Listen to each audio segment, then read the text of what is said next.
Senhor esteja convosco. Proclamação do Evangelho de Jesus Cristo segundo Lucas. Naquele mesmo dia, o primeiro da semana, 2 dos discípulos de Jesus iam para um povoado chamado Emaús, distante 11 quilômetros de Jerusalém. Conversavam sobre todas as coisas que tinham acontecido. Enquanto conversavam e discutiam, o próprio Jesus se aproximou. Começou a caminhar com eles. Os discípulos, porém, estavam como que cegos e não reconheceram. Então Jesus perguntou: o que ides conversando pelo caminho? Eles pararam com o rosto triste e um deles, chamado Cleofas, lhe disse: Tu és o único peregrino em Jerusalém que não sabe o que aconteceu nesses últimos dias? Ele perguntou o que foi. Os discípulos responderam: o que aconteceu com Jesus o Nazareno, que foi um profeta poderoso em obras e palavras, diante de Deus e diante do povo. Nossos sumos sacerdotes e nossos chefes o entregaram para ser condenado à morte e o crucificaram. Nós esperávamos que ele fosse libertar Israel, mas apesar de tudo isso, já faz 3 dias que todas essas coisas aconteceram. É verdade que algumas mulheres do nosso grupo nos deram um susto. Elas foram de madrugada ao túmulo e não encontraram o corpo dele. Então voltaram dizendo que tinha visto anjos e que esses afirmaram que Jesus está vivo. Alguns de nós foram ao túmulo e encontraram as coisas como as mulheres tinham dito. Ele, porém, ninguém o viu. Então Jesus lhe disse: como sois sem inteligência e lentos para o crer em tudo que os profetas falaram? Será que o Cristo não deveria sofrer tudo isso para entrar na sua glória? E começando por Moisés e passando pelos profetas, explicava aos discípulos todas as passagens das Escrituras que falavam a respeito dele. Quando chegaram perto do povoado para onde iam, Jesus fez de conta que ia mais adiante. Eles, porém, insistiam com Jesus, dizendo: fica conosco, pois já é tarde e a noite vem chegando. Jesus entrou para ficar com eles. Quando sentou à mesa com eles, tomou pão, abençoou, partiu e lhes distribuía. Nisso os olhos dos discípulos se abriram e eles reconheceram Jesus, porém desapareceu na frente deles. Então um disse ao outro: não estava ardendo o vosso coração quando ele nos falava pelo caminho e nos explicava as Escrituras? Aquela mesma hora eles levantaram e voltaram para Jerusalém, onde encontraram os 11 reunidos com os outros. E eles confirmavam: realmente o Senhor ressuscitou e apareceu a Simão. Então os dois contaram o que tinha acontecido no caminho e como tinha reconhecido Jesus ao partir do pão. Palavra da salvação. Ave Maria, cheia de graça, o Senhor é convosco. Bendita sois vós entre as mulheres, e bendito é o fruto do vosso ventre, Jesus. Santa Maria, Mãe de Deus, rogai por nós, os pecadores, agora e na hora de nossa morte. Amém. Por vossa mansidão divina, ó Jesus manietado, salvai o mundo do erro que o ameaça. Ó Virgem dolorosíssima, as vossas lágrimas derrubaram o império infernal. Vinde, Espírito Santo, vinde por meio da poderosa intercessão do Imaculado Coração de Maria, vossa amadíssima esposa. Em nome do Pai, do Filho e do Espírito Santo. Amém. Assentai-vos. Quarta-feira da oitava da Páscoa. Amados irmãos, a primeira leitura dos Atos dos Apóstolos vem trazer Pedro e João subindo ao templo para a oração às 3 da tarde. as orações das horas que nós rezamos na liturgia das horas, para santificar todo dia. As laudes, às 9, às 12 e às 3 da tarde, e logo mais às 18, que é as vésperas, e à noite as completas. E ao templo, alguém pedindo, o Pedro já estava repleto do Espírito Santo, então alguém pediu materialmente. O Pedro não vê materialmente, ele olha o semblante da pessoa e vê que está faltando algo espiritual. Eu não tenho nem ouro nem prata, eu dou Jesus. Orou por ele, e aí o Espírito, a transmissão do Espírito, por meio da adesão daquela pessoa, fez-se preencher. O requisito básico é a fé, o crer. O que eu faço?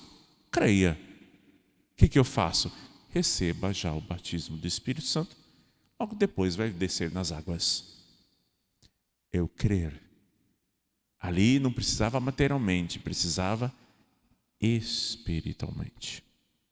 O texto do Evangelho, dessa passagem bonita que todo mundo conhece, os discípulos de Emaús, depois desses discípulos de Emaús, 2, era o Pedro, de novo, e mais um discípulo que nós não sabemos quem é. Se nós não sabemos o nome, somos nós, incluído nesses discipulados.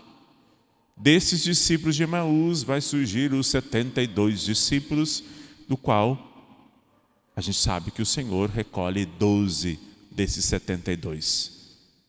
Esses discípulos, eles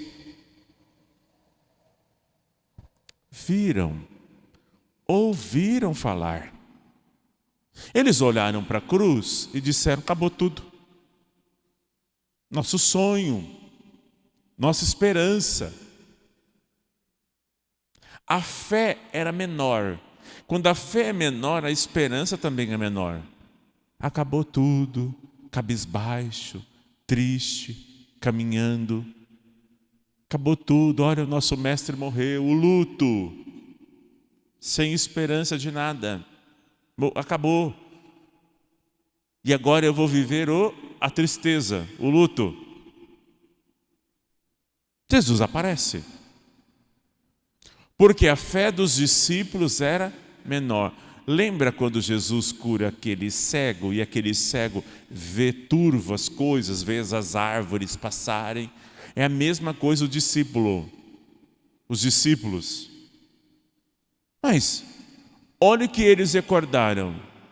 Olha, ele morreu faz 3 dias, as mulheres foram até lá e elas nos surpreenderam que o corpo não está lá. E mesmo assim eles não creem. Olha o que Jesus disse aqui. Mas olha que Jesus é gentil, né? Jesus é muito gentil. Se fosse eu já ia te falar diferente. Como sois sem inteligência e lentos para crer em tudo que os profetas falaram. Lentos. Sem inteligência. Como sois burros. Jesus está dizendo aqui, para você entender. Como é burro vocês. Tem dificuldades no crer. Esses 2 aqui não foram nem no túmulo. Olha que preguiçosos, não foram nem no túmulo. As mulheres foram. Eles recordaram. Mas recordar não é viver. Recordar também é só sofrer. Ai, quando eu tinha 2 anos de idade, roubaram o meu lanche da escola. Então a pessoa cresceu e estou com raiva ainda que a pessoa roubou meu lanche da escola. Recordar também não é viver. Recordar é amargurar por algumas coisas. Jesus chega, aí ele vai recordar de tudo que aconteceu, passando por Moisés e os profetas. Então que Jesus recorda para os discípulos, para que eles não esqueçam, para que eles voltem a inteligência a funcionar, a palavra de Deus. O que a gente está fazendo aqui? recordando algo de mais de 2000 anos. Para aqueles que ainda estão aderindo ao cristianismo e para aqueles que estão na fé, para arder o coração sabendo que Deus ressuscitou, e se ressuscitou se tem esperança. Se nós não temos fé, nós não temos esperança. Ele recordou. Jesus entrou e os discípulos, tudo mal educado, que nem falou: como que é seu nome? Onde você está? Seja bem-vindo entre nós. Não. Já começou a lamuriar, a chorar. Oh, meu Deus, perdemos o mestre. Você não sabe da notícia? Jesus morreu. Não perguntei o nome, já vai chorando. Aqui é o luto. É o luto sem inteligência, sem a fé. A gente não faz isso? Está no supermercado? Oi, tudo bem? Como vai? Você não sabe como que é a minha vida. Você não sabe como que é o meu sofrimento. Vai na padaria. Oi, a moça diz assim: oi, tudo bem? Como vai? Você bem? Olha, temos uma promoção disso aqui. Você não sabe como que é a minha vida. Eu vivo de promoção em promoção. Aí conta a história. É uma história sem esperança. É uma história sem fé. Você vai abrindo as suas feridas e você lambendo as suas próprias feridas. Jesus ouve, porque Ele é a sabedoria eterna, Ele é a vontade eterna, Ele quer nos salvar. Conta para os discípulos, escuta. Aí Jesus diz assim: mas não tem os profetas e Moisés? Ele deveria morrer mesmo. Ele falou isso para vocês, que deveria morrer. Mas Ele ressuscitou. Esta é uma verdade de fé. Amados, não é para ficar na sexta-feira santa. Existe o domingo. A pedra rolou, está vazio o sepulcro. Então, se você não tem motivos para crer, o motivo é a ressurreição. Aliás, se você não tem motivo para se alegrar, o maior motivo é a ressurreição. Estava caminhando, Jesus foi à frente. Olha lá a iniciativa daquele que tem uma fé turva. Não é totalmente, mas é turva. Não vai embora, não. Fica. Fica. Porque você não contou das suas feridas, das suas dores. Nós somos egoístas demais e só falamos de nós. Nós ouvimos, você nos deu esperança. Fica. Está tarde, fica. Jesus foi lá, partiu o pão, deu graças, rezou missa. Rezou a missa, o coração ardeu. É Ele. Porque Ele comeu. É o corpo glorioso de Nosso Senhor, não é um fantasma. E sumiu o corpo dele na frente. Aí a inteligência funcionou, porque os discípulos estavam no sentimento. Agora a inteligência funcionou. É mesmo. O sepulcro está vazio, Jesus veio aqui, o meu coração ardeu. O que Jesus fez? Rezou missa. O que a gente está fazendo? Palavra, e depois nós vamos celebrar a Eucaristia. Peço uma coisa a vocês. Vocês têm missa diária, todo dia, toda hora nessa paróquia tem missa. Você não pode vir comungar com uma fé turva. O coração tem que arder. Lembra da Maria Madalena ontem? Onde está o corpo? Eu quero o corpo de Nosso Senhor. Onde está o corpo? Eu quero o corpo. É essa determinação que você tem que querer. Eu quero o corpo de Nosso Senhor. Eu quero comungar, porque só Ele faz o meu coração arder. Só Ele me dá um amor, só Ele me dá uma esperança, só com Ele que Ele vai me confortar diante de todas as aflições, porque Ele passou por todas as aflições Então Ele vai me confortar, porque Ele não vem sozinho. Ele vem com a Trindade. Então Ele vem com o Espírito Santo, que santifica, plenifica nossas almas e nos abre para um crer maior que nós. Portanto, vai comungar agora? Diz: Senhor, eu tenho dúvidas, sou lentinho no crer, tenho vagareza, eu falo de mim, esqueço de lembrar de vós, mas eu vou comungar agora e quero que permaneça comigo, Senhor. A Eucaristia e os sacramentos é a permanência de Jesus até o final de nossa vida. Batismo, criança. Já adolescente, Eucaristia, confissão. Depois, o matrimônio e a ordem.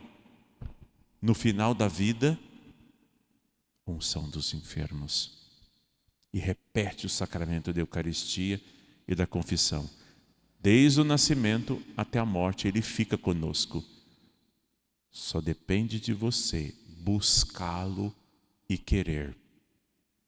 Lembro a todos vocês, a fé gera a